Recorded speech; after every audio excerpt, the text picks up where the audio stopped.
I've worked with many customers across multiple industries, leaders in paint, leaders in the apparel manufacturing space, but also a lot with the technology providers.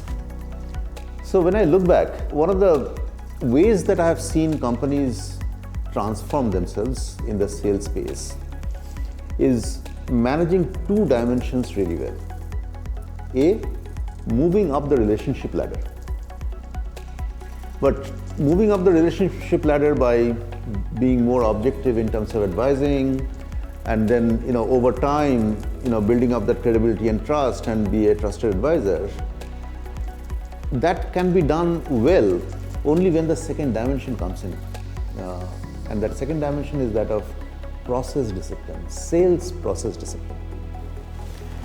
And I've seen companies who have managed to do both and move more and more towards the top right of that 2x2 matrix are the ones who are getting better win rates, better quota attainment, higher sales productivity, and what have you, right? You can look at all the sales metrics and they would come out better than the ones who are not in that quadrant of the 2x2 matrix.